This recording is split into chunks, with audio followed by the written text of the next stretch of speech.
วัสดีสวัสดีและสวัสดีจ้าพี่น้องสวัสดีFCเบอร์ทุกคนเนาะยินดีต้อนรับเข้าสู่ช่องเพชรดีคือเก่าจ้าเฮากำลังสิมาเฮ็ดของขายพี่น้องเตรียมของขายไปขายอยู่งานบุญเนาะพี่น้องงานบุญอยู่ในหมู่บ้านเซาแคทนี่เองเนาะก็คืองานบุญบั้งไฟเนาะแล้วก็มีแห่ผ้าป่าเฮาก็สิไปเก็บภาพบรรยากาศให้พี่น้องเบิ่งแต่ตอนนี้เฮาก็สิมาเตรียมของขายก่อนจ้าเอากันเนาะเฮามีหยังนี่ไปขายเมนูกระทอดไก่ปลอบพวกเขากระเจียวหกเลยนะพี่น้องถึงประวัติฐานมันเต้นอย่าถือซากันเด้อส่วนนี้กาสีวุ่นสลมุนเนี่ยครัวเนาะเมนูตื่นบริโนอนเลยแต่คืนนี่พอตื่นเต้นเลยจริงๆเขาไปคายน่ะกระซองมือเลยนะพี่น้องมือนี่เป็นมือบุญแท้ที่เขาไปคายอันที่ผ่านมานะเป็นมือบุญเนาะแต่ก็มีสไลเดอร์ยังก็จะมาลงมีหนึ่งลูกศิษย์นะพี่น้องมีหนึ่งลูกศิษย์สิบสองหมอกูได้นี่ใส่กรอกใส่แกงน้ำเบิ้ลแล้วแม่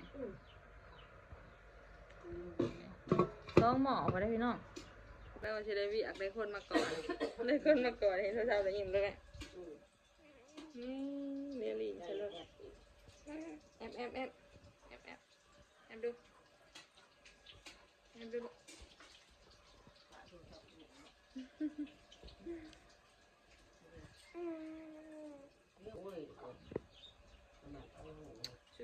สู้เด้อมีใหญ่หนกไปเลย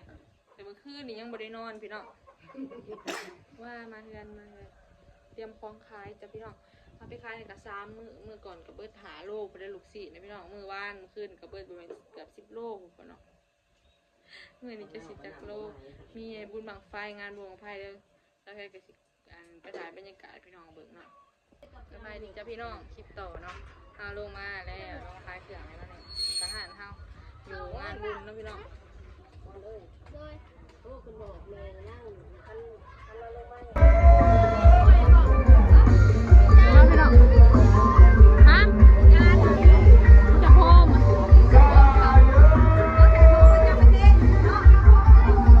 จะแห่ผ้าป่านะพี่น้อง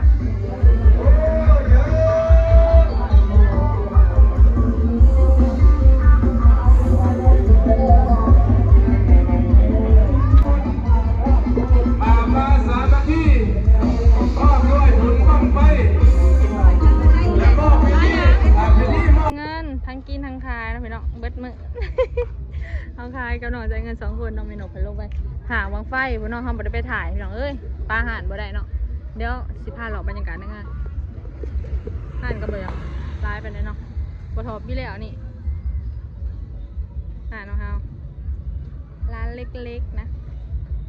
นี่ก็ห่านป่าเนาะขายเฮียงกัน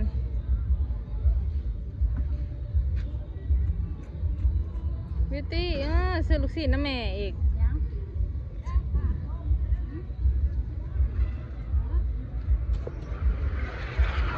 มองไฟผมนะพี่น้องจะจู่อยู่พูนห่างอยู่พูนเนาะใกล้เติบกับใกล้ก็คือบ่ใกล้เนาะเพราะว่าขันหยางไปกับใกล้โซเคบ่ได้ไป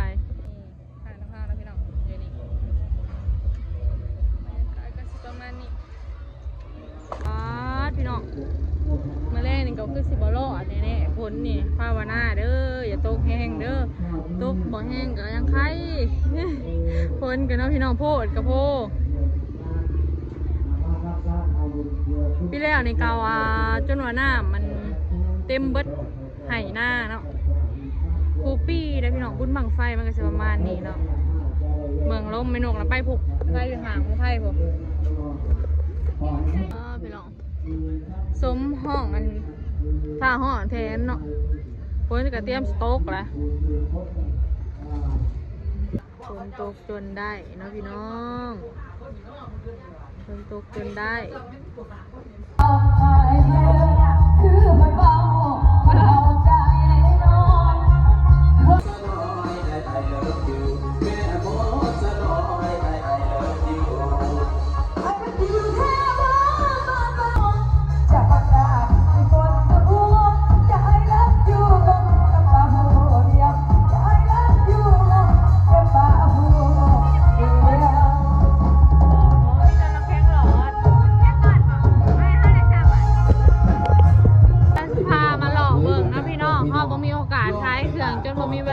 ตาถามมาตอนนี้ก็จนถาม ไปแค่หน้ามา สบายดีจ้ะพี่น้องตาถามมาตอนนี้ก็จนถามเนาะบ่มีเวลาไปถ่ายคลิป หลงเอ๋ทองอยู่ริมทางเมื่อมาดูต้นสาวน้ เราจะมาถ่ายคลิป แบตเตอรี่ของแคร์กำลังจะหมด คนกับอะไรนะ ำอยู่ฝั่งที่ว่าไอ้คนจนผู้นี้อย่ามีโซนอย่าด่าถ้าเขาว่าตุดมาจะน้ำตาตาเดินน้อง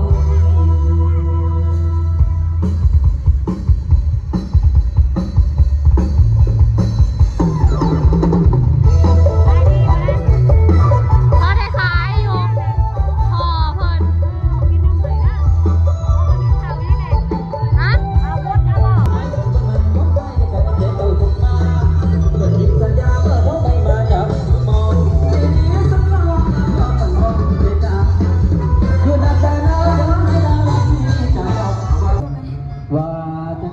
ใกล้สิแจ้งแล้วพี่น้อง มองมือน้องนะทำไมได้บ่ได้